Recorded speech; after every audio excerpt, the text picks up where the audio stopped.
Uma ótima tarde a todos. Começamos agora a segunda edição do Agricultura BR desta terça-feira. Que bom estar contigo. Você que nos acompanha em todo o Brasil pelas antenas parabólicas, no sistema digital e analógico, também pela NET Claro TV, pela Neo TV no Paraguai e no Brasil, pelo portal sba1.com, o portal do agronegócio, das notícias e informações comprometidas com o produtor rural brasileiro. Você nos acompanha pelo Facebook do Canal do Boi, as dezenas de páginas que levam o nosso programa. E a partir deste momento, a TV Imaculada está linkada no Agricultura BR, levando o nosso programa em sinal aberto para o estado de Mato Grosso do Sul. Sejam todos bem-vindos.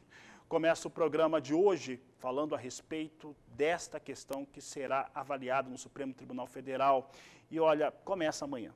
E o que nós temos é um primeiro voto de Edson Fachin, que foi extremamente danoso para a produção rural brasileira, para os proprietários de terras e, de certo modo, para toda a população, já que teve um entendimento que acaba trazendo muito prejuízo e insegurança jurídica para quem está no campo. Começa nesta quarta-feira e sobre este assunto eu vou conversar agora ao vivo com o ex-relator do Código Florestal Brasileiro, que já teve várias posições como ministro aqui no Brasil. Eu converso com Aldo Rebelo, que participa agora do Agricultura BR, do Canal do Boi, ao vivo. Aldo, obrigado pela participação, por estar conosco no dia de hoje. E, Aldo, é uma circunstância bastante temerosa para nós aqui da produção rural, para as cadeias produtivas. Eu quero saber da sua avaliação desse julgamento que começa no STF. Boa tarde, seja bem-vindo.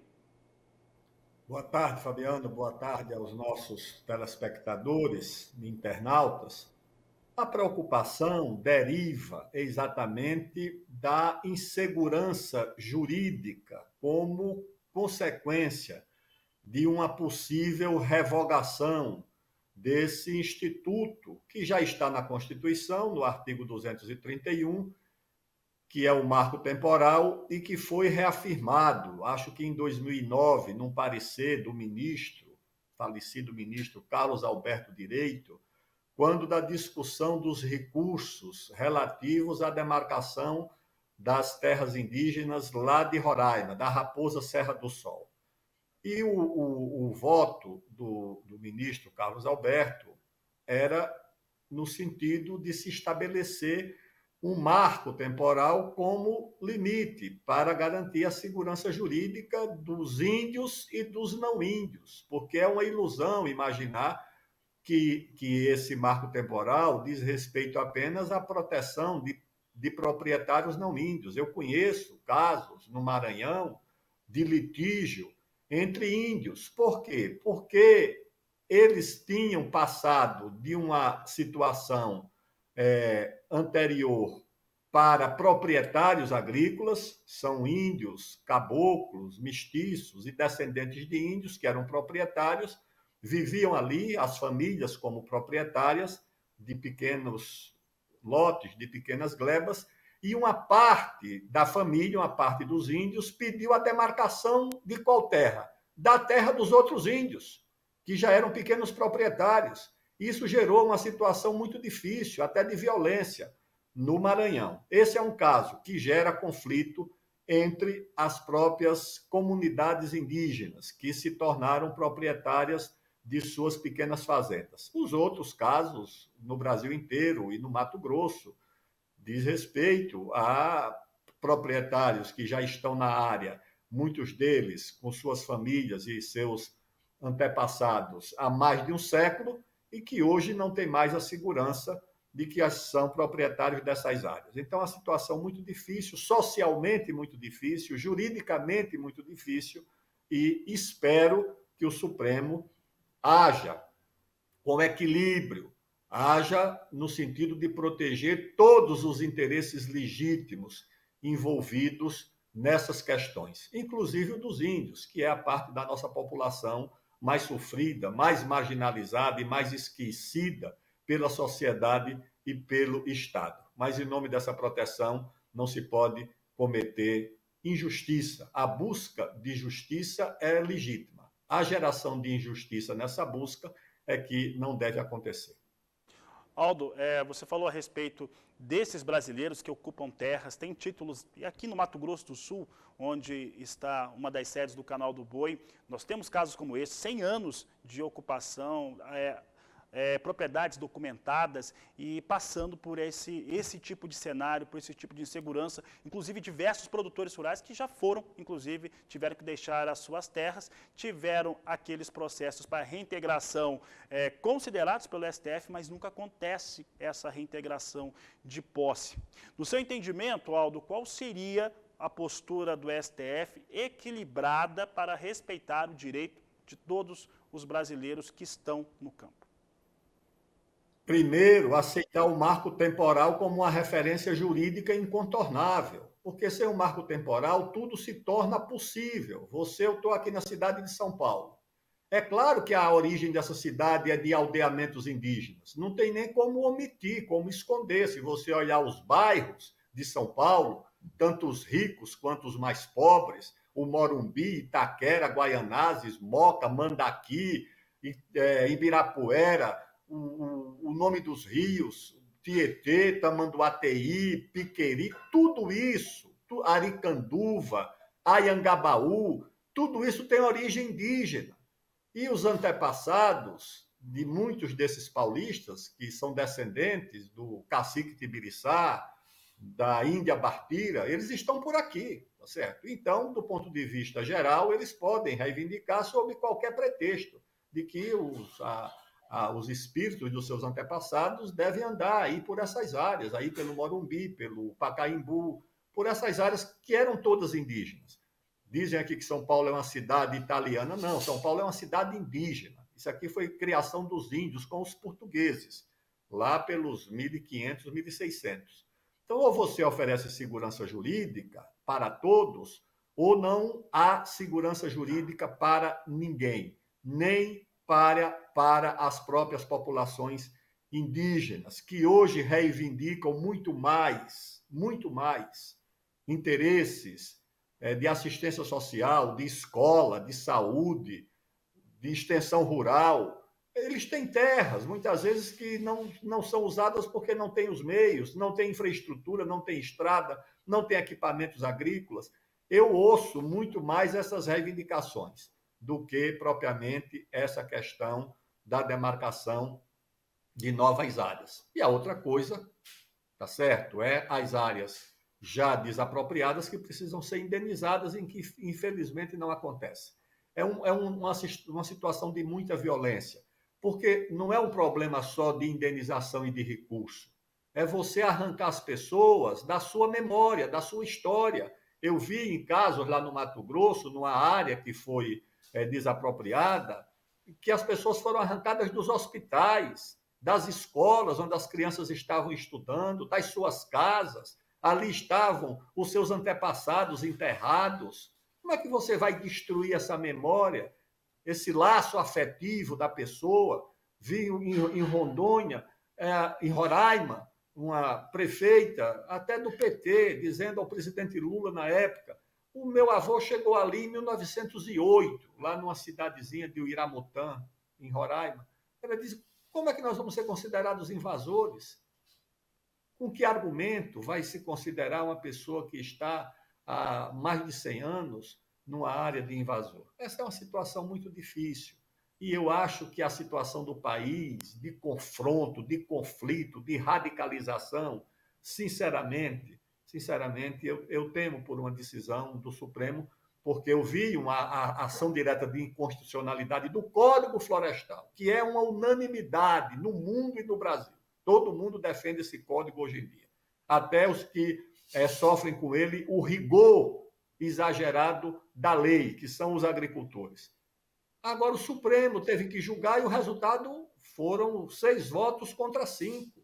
Quase que a ação direta de inconstitucionalidade do Ministério Público e das ONGs, quase que obteve amparo no Supremo. Então, é preciso ter muita cautela para essa decisão. E a decisão mais equilibrada é de considerar o ponto de partida, esse marco temporal, porque sem ele, sinceramente, tudo é possível. Aldo Rebelo, obrigado pela participação aqui no Agricultura BR, no canal do Boi. Uma boa tarde a você e obrigado por ter falado a respeito dessa experiência e principalmente defendido a questão do marco temporal aqui no país. Obrigado, boa tarde. Uma boa tarde.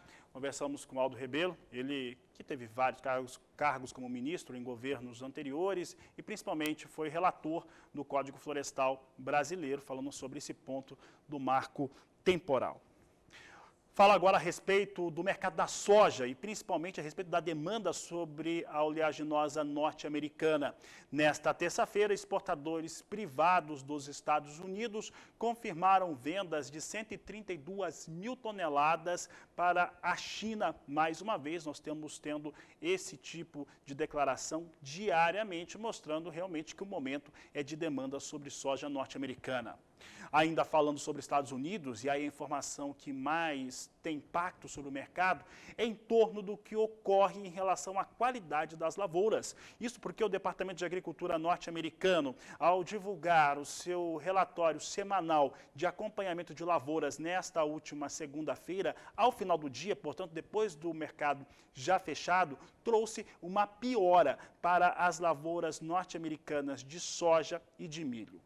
A leitura desse fator no mercado foi de alta, então é um argumento altista para o mercado da soja e é o que eu mostro agora. A soja vinha subindo bem no dia de hoje, nós temos agora soja no mais curto prazo subindo mais de 3%. Posição de setembro, 13 dólares, 34 centes mais 6 o bushel, alta de 3,15%.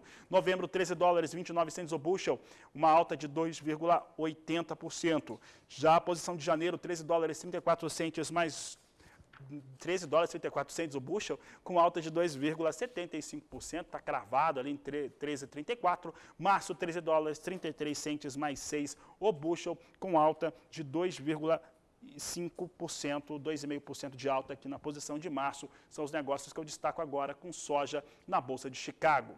Aproveito também para falar do dólar que é balizador. Nós temos um momento de mercado que é bastante complexo sobre as operações e neste momento, com pouca pressão do exterior, principalmente com uma acomodação em relação ao que o Banco Central norte-americano informava na semana passada de retirada dos incentivos para a economia daquele país, já foi absorvido pelo mercado, precificado, e nós temos dólar comercial recuando no Brasil no dia de hoje. R$ 5,26 mais 5 para o dólar, com queda de 2,17%, é o que você acompanha no Agricultura BR. E se você já observou que o dólar caiu, já sabe que a referência para os portos brasileiros quanto ao assunto soja é queda. Nós temos aqui um recuo de R$1 frente aos números que trazíamos nesta última segunda-feira. Portos de Santos e Paranaguá com referência a R$ 172 a saca de soja com entrega em setembro,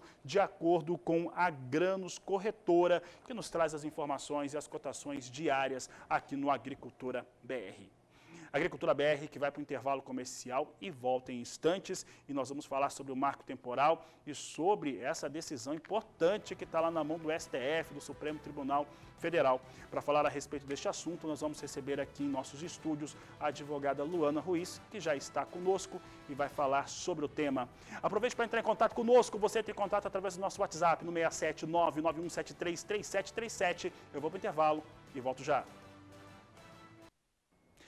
Agricultura BR de volta e olha, nós falamos aqui com muita regularidade. Essa semana em especial, a questão do marco temporal a ser julgado no Supremo Tribunal Federal Brasileiro a partir desta quarta-feira. Há muita preocupação, sem dúvida, sobre essa questão e é por isso que nós recebemos, mais uma vez aqui em nossos estúdios, a advogada Luana Ruiz, nossa convidada aqui no Agricultura BR. Luana, um prazer tê-la conosco mais uma vez. Infelizmente, para falar de um assunto tão tenso quanto esse. Boa tarde, seja bem-vinda. Boa tarde, eu agradeço mais uma vez esta oportunidade e realmente é um assunto tenso e por incrível que pareça, depois de nós já termos debatido tantas vezes, eu nem sei quantas vezes nós conversamos sobre isso aqui neste canal, hoje eu estou nervosa, eu estou aflita. E eu gostaria, Fabiano, de nós virarmos um pouquinho essa fita, ou virarmos a página, lermos o outro lado da mesma página.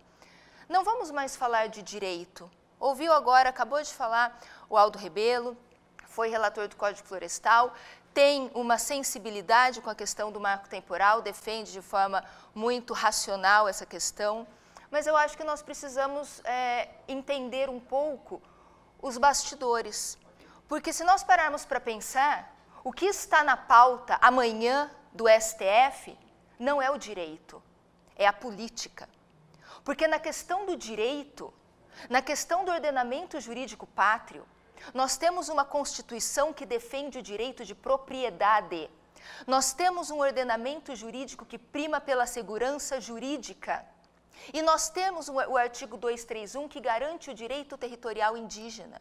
Então não existe conflito jurídico, porque nós também temos no Estatuto do Índio a previsão das reservas indígenas, ou seja, aquilo que não pode ser terra indígena nos termos do 231 da Constituição, prevalecendo o marco temporal, pode ser garantido aos índios pela criação de reservas indígenas. Todos nós já estamos dentro do ordenamento jurídico.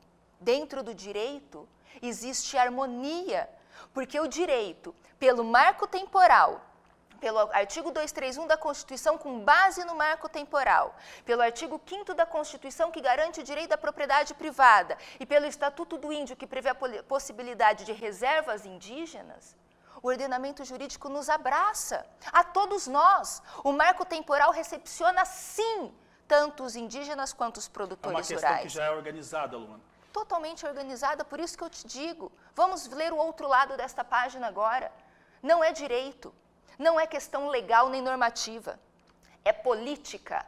Nós estamos aqui tratando de política e eu vou me reservar o direito de me ater ao voto do ministro Edson Fachin, que havia sido apresentado naquele primeiro julgamento que estava pautado para ser virtual no dia 11 de junho, acabou não ocorrendo, porque eu não sei se ele vai repetir o mesmo voto, eu não sei o voto dos outros ministros, então por uma questão até de segurança da minha parte, porque hoje o Supremo já criou um novo crime, que é o crime de opinião. Então também é preciso nós termos muita atenção no que vamos dizer aqui. Então por uma questão até de segurança da minha pessoa, vou me resguardar e me garantir o direito de falar apenas daquele voto do ministro Edson Fachin, que foi apresentado e que não sabemos se será reapresentado ou se ele vai mudar alguma coisa daquele voto. Mas com todo respeito, o voto é político, o voto não é jurídico. O voto, inclusive os indígenas precisam prestar muita atenção, aqueles que são contra o marco temporal e defendem o indigenato e aplaudem o voto do relator ministro Edson Fachin, estejam atentos. Porque aquele mesmo voto, ele impõe limites à exploração econômica das terras indígenas, como se os indígenas tivessem que viver na produção para mera subsistência, vedando a produção de excedente para comercialização. Ora, índio não pode ganhar dinheiro? O que significa? Como incapazes, né? Como incapazes. O que significa? Significa que essa discussão é uma discussão de base comunista, de bandeiras vermelhas da esquerda que querem nada mais do que limitar, do que acabar, do que aniquilar a propriedade privada. É um processo de estatização da propriedade privada, não é um processo de defesa dos direitos dos indígenas.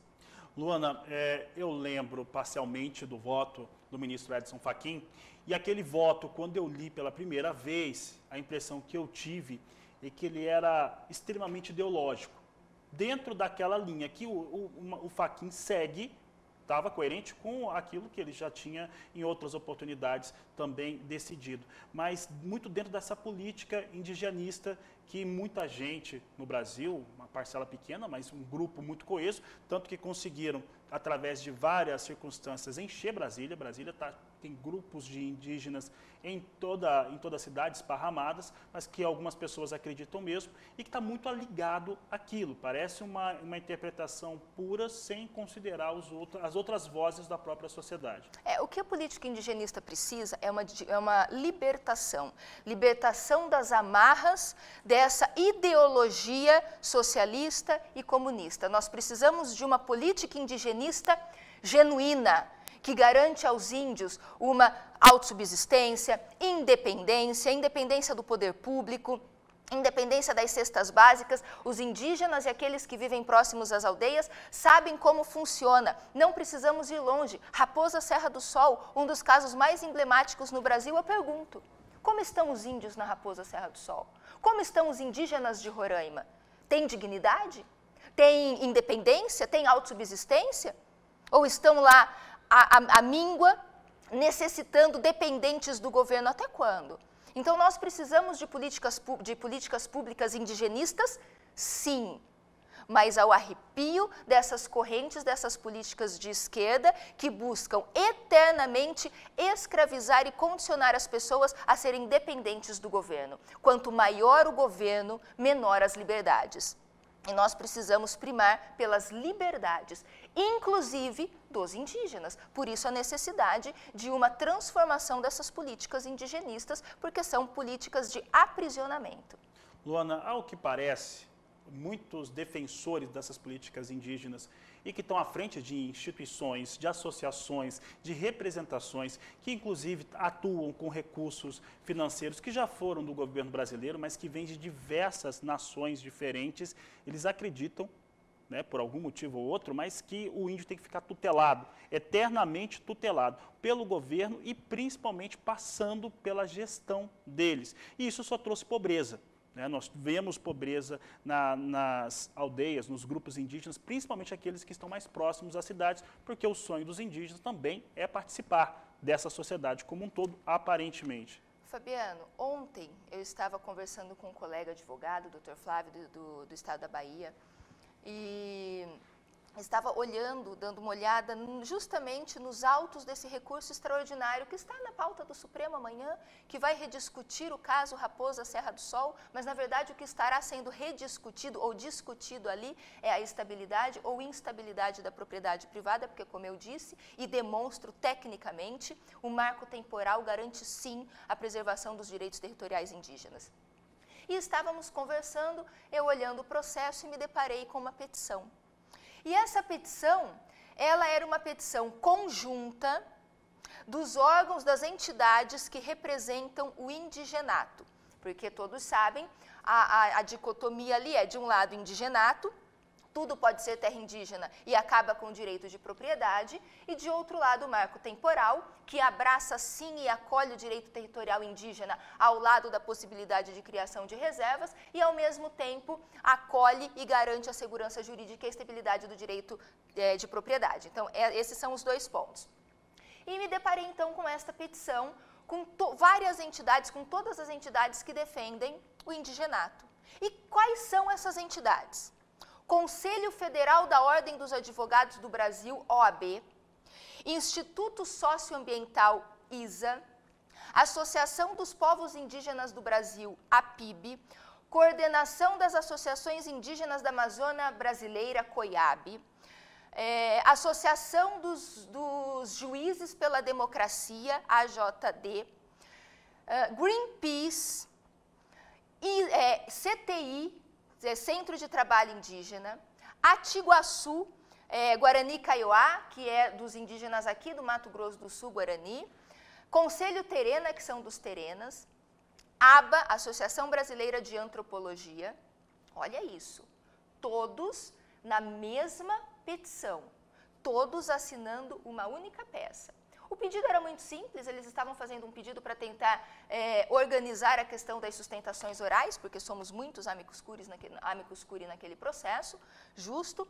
O que me chama a atenção são essas entidades subscreverem juntas uma única petição.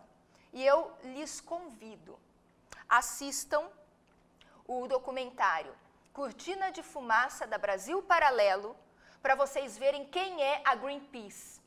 Acessem o site da Câmara dos Deputados e busquem lá relatório final da CPI da FUNAI, para vocês verem quem é CTI, Centro de Trabalho Indígena. Dá uma gugada na APIB, na COIAB, nessa Associação de Juízes pela Democracia, na Associação Brasileira de Antropologia, ABA, e me digam, tirem as suas próprias conclusões, se essa discussão é jurídica ou se essa discussão é política. Nós estamos em uma discussão político-ideológica. Não vou, como repito mais uma vez, o Supremo criou o crime de opinião. Então vou me guardar o direito de não opinar, mas eu lhes convido para entrar no Google, para acessar o site dessas entidades, para ler o relatório final da CPI, da FUNAI e da Câmara dos Deputados e tirem as suas próprias conclusões. O ambiente pantanoso no qual nós estamos, um ambiente de insegurança jurídica, de instabilidade. Por quê? Porque aqueles que eram os responsáveis por garantir, por preservar as nossas liberdades, a democracia e a Constituição Federal, parecem estar submersos no mundo político underground de uma bandeira de esquerda que nos deixa assim, que é o que me traz hoje aqui, aflita, ansiosa e nervosa por conta desse... Quando eu saio hoje nesta nossa conversa, eu saio um pouco da minha zona de conforto, porque para mim é muito fácil, eu venho aqui, falo de marco temporal, proibição de ampliação, artigo 231, eu sou advogada, eu conheço aquilo como a palma da minha mão, porque são conceitos com o qual eu trabalho todos os dias. Mas o que está por trás disso?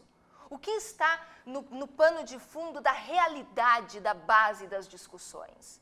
E é isso que as pessoas precisam entender. E é nesse ambiente pantanoso que nós estamos. E hoje eu vim aqui para trazer o outro lado da página e me deixa aflita porque o solo é pantanoso. O solo é difícil. Quando a gente fala de marco temporal, proibição de ampliação, direito de propriedade, é muito fácil, é muito rígido, é muito estático. Agora, quando a gente perde a segurança jurídica e quando a gente entra na instabilidade, é isso que nós temos, é essa instabilidade, incerteza, insegurança, e é esse o ambiente que nós estamos hoje. Luana, você falou de estar aflita, e não é só você que está aflita, diversos produtores que estão neste momento bastante aflitos. Eu conversei com alguns deles, entraram em contato diretamente comigo, e eu não vou citar o nome de produtores, aí eu tenho também o direito de preservar a fonte, mas a citação deles, eu vou fazer uma analogia sobre o que eles me contaram. Eles dizem o seguinte: a produção rural brasileira, quando eu falo produção, é o elo dessa cadeia, das cadeias produtivas. Quem está no campo, que trabalha direta ou indiretamente com a produção rural no campo. De uma maneira mais aguda ou menos aguda, é apoiador do presidente Jair Bolsonaro. E há vários conflitos entre os poderes hoje em dia. E o conflito deles, ou a aflição deles, é essa posição que começa a ser tomada nesta quarta-feira do marco temporal, ser uma forma também de um afronte político contra esses apoiadores. E essa preocupação, gostaria de perguntar para você se faz sentido, e você fica livre de responder ou não. Olha, eu sinto muito que o direito de propriedade esteja na pauta neste momento político tão tensionado entre os poderes, porque existe sim o risco da propriedade privada ser a bala de canhão nesta disputa, neste acirramento de ânimos entre os poderes, porque nós sabemos que a propriedade privada, que a segurança jurídica, que a garantia da propriedade é uma pauta sensível ao governo federal. E tudo aquilo que é sensível ao governo federal, tudo aquilo com o que o governo federal se preocupa, é algo que pode ser utilizado contra ele. Não precisamos ir longe, nós vimos o que virou a questão do voto auditável, do voto impresso, o resultado que tivemos justamente por conta desse acirramento político. Outra coisa que é muito importante para nós aprofundarmos um pouco naquele posicionamento do relator ministro Edson Fachin, também não vou fazer juízo de valor, mas também convido os senhores a googarem entrevista do atual ministro Edson Fachin, quando ele relata o seu histórico lá no seu estado de origem e as suas condutas e os seus pensamentos e as suas defesas, as suas teses defensivas na sua época de juventude, de faculdade, de academia, para nós também, para todos poderem também ter uma ideia de com quem estamos dialogando na Suprema Corte. Luana, você até falando a respeito dessa questão, claro que todo mundo tem o seu lastro, os seus parâmetros culturais, mas principalmente para quem está em posições como essa, que decide sobre a vida alheia, precisa ter uma consideração que contemple a sociedade como um todo. E é falando de sociedade como um todo que eu lembro de uma fala que o Aldo falava comigo, o Aldo Rebelo conversava comigo isso antes da entrevista, a respeito da preocupação que ele tem sobre a produção de alimentos no Brasil, de cereais e de proteína, principalmente. É claro que hoje em dia você vai ter muita crítica falando a respeito dos valores que estão altos dos alimentos, mas a inflação de alimentos acontece no mundo todo, não é um problema brasileiro. Aí você imagina uma circunstância no qual você tem um cenário como esse e ainda produzindo menos, porque quem está em risco não investe, Luana. Exatamente. A questão indígena, ela aflige, inclusive, existe um dado dessa análise de investimento e de produção, de que pós-Raposa Serra do Sol, a estabilidade que o marco temporal trouxe para o campo surtiu um efeito na questão da produção e do investimento e do aumento de produtividade, da busca por tecnologia, porque é necessário, tudo gira em torno da segurança jurídica. E falando em segurança jurídica, os números são gritantes. Não tenho os números aqui de cabeça, mas, mais uma vez, assistam Cortina de Fumaça da Brasil Paralelo, que eles trazem os dados fidedignos, com fontes sérias em relação à questão dos números. É estarrecedora as informações ali em relação à questão dos números. Mas uma coisa importante, voltando agora para a minha zona de conforto, falando do direito, segurança jurídica, falamos muito em segurança jurídica. Quando falamos em segurança jurídica, é importante também falarmos em confiança legítima. O que é a confiança legítima? Porque a segurança jurídica é quando o cidadão sabe o resultado dos seus atos, é algo que estabiliza a relação entre os cidadãos. Mas nós temos também a confiança legítima. A confiança legítima é algo que estabiliza a relação do cidadão com o Estado. Quem me dá uma propriedade, quem me garante a propriedade é o Estado. Eu compro uma propriedade, eu vou lá eu adquiro um veículo em uma concessionária, é um particular que está me vendendo o veículo. Mas o documento que o veículo é meu e que está no meu nome, quem me dá é o Detran, é o poder público. O imóvel é a mesma coisa. Quem eu compro de um particular e quem atesta, quem me dá o documento válido dizendo isto é seu, é o poder público. Quando o poder público me dá aquele pedaço de papel, eu confio no Estado brasileiro, eu confio naquele poder público. Isso é a confiança legítima, é o que estabiliza a minha relação de cidadã brasileira com o Estado brasileiro, com o poder público.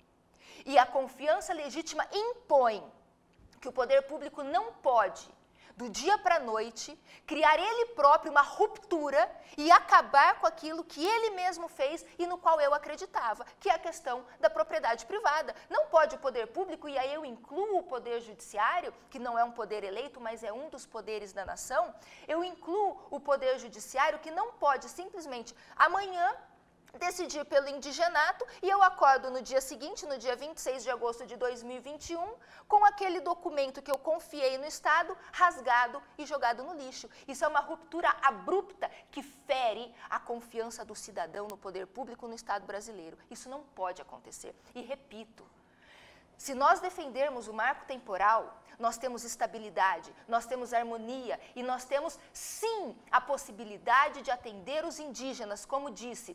Demarca-se as terras indígenas nos termos do marco temporal, o que não está dentro do marco temporal, mas é imprescindível para a reprodução física e cultural, pode ser atendido pelo meio de reservas ou outros mecanismos. Ao passo que o indigenato não. O indigenato é o tudo ou nada, é tudo aos índios e aniquila a propriedade privada. Por quê? Por que essa luta, essa briga tão ferrenha para uma questão tão radical que acaba com o direito de propriedade, sendo que o marco temporal abraça os dois lados? Por isso que eu digo que não é jurídico, porque o jurídico, a função contramajoritária do Poder Judiciário, da Suprema Corte, é trazer estabilidade, equidade, é tratar desigualmente os desiguais na medida de suas desigualdades. Então, quando existe esse contrassenso de ter que defender com radicalidade uma tese tão radical como é o indigenato, nada me faz acreditar que a discussão é jurídica, porque eu acredito no direito e eu acredito nas instituições e acredito nas soluções dos problemas quando nós estivermos falando de direito. nós precisamos nos livrar das amarras, das ideologias e das políticas. Luana, para encerrarmos a nossa conversa, porque amanhã tem essa votação, nesta quarta-feira começa e não vai acabar no mesmo dia, se é que ela vai, né? Se ela vai seguir por amanhã mesmo, por esta quarta-feira. Luana, você falou em ruptura, tá? Em algum momento da história do país, que é recente, é um país jovem e com as suas órgãos de representação mais jovem ainda, ocorreu alguma mudança de regra tão abrupta, tão radical como essa que está sendo proposta em relação ao entendimento que é super recente de Raposo Serra do Sol para agora que vai ser decidido de novo o marco temporal? A mesma situação sendo decidida? Nós falamos muito de Raposa Serra do Sol, mas nós podemos voltar um pouquinho no tempo. Nós podemos voltar lá na súmula 650 do Supremo, do próprio Supremo. O Supremo sumulou uma questão. A súmula 650, ela diz que não são... Primeiro, existe o artigo 20, que estabelece o rol dos bens da União. E ali está terras indígenas. Então, as terras indígenas são bens da União. E depois a súmula 650 diz que não são bens da União os aldeamentos extintos. O que significa? Significa que só são terras indígenas aquelas nas quais os índios estão e das quais nunca saíram. E não o retorno dos indígenas para quaisquer áreas onde um dia eles estiveram. Essa súmula 650 data de quando? Do início do ano 2000. É a súmula 650. Então, nós já tínhamos essas discussões. A questão do indigenato, de que ele faz remissão a um alvará régio do Brasil colônia, se nós observarmos o que diz o alvará régio, os índios são os donos naturais e primeiros habitantes destas terras, e depois nós caímos na Lei de Terra de 1850, nós vamos ver que na Lei de Terras fala sim das terras para os indígenas. Inclusive o artigo 12 desta Lei de Terras diz que das terras devolutas serão reservadas áreas para a alocação dos indígenas. Ora, se das terras devolutas serão reservadas áreas para os indígenas, é porque não é garantido aos índios as áreas nas quais eles estão.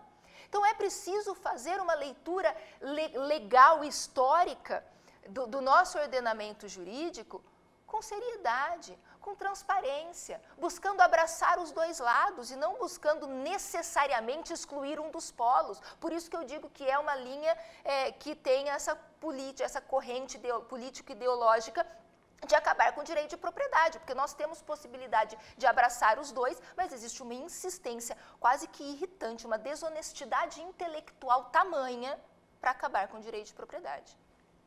Luana Ruiz, quero agradecer a sua participação, que essa conversa a gente poderia continuar tendo, mas na verdade precisa ter realmente uma espera sobre essa decisão e eu espero que seja favorável ao marco temporal, que seja favorável ao direito de todos e respeito aos brasileiros como uma nação e não considerando apenas um segmento como o povo brasileiro, que é muito importante. Eu agradeço e só deixando claro que quando se relativiza a propriedade privada, está sendo relativizada a liberdade do cidadão brasileiro. E isso nós precisamos estar muito atentos. Mais uma vez, meu muito obrigada. Obrigado, boa tarde, Luana. O Agricultura BR vai para o intervalo comercial. Daqui a pouco eu trago as últimas notícias e informações desta edição. Agricultura BR de volta e eu falo agora a respeito dessa previsão, ainda bem, previsão de chuvas sobre o centro-sul do Brasil. Quem fala sobre o tema é Renata Ferreira. Boa tarde, Renata. Boa tarde, Fabiano. Boa tarde a todos que acompanham o programa Agricultura BR. A semana começou com altas temperaturas em diversas partes do país. A previsão é de máximas entre 35 e 40 graus no centro-oeste e acima dos 35 em partes da região sudeste. Mas a segunda metade da semana, Fabiano, já deve ter virada no tempo, viu? Por conta do avanço aí de uma nova frente fria sobre o centro-sul do país, amanhã o dia pode ter algumas pancadas no sul e oeste de Mato Grosso do Sul, mas de forma bem isolada.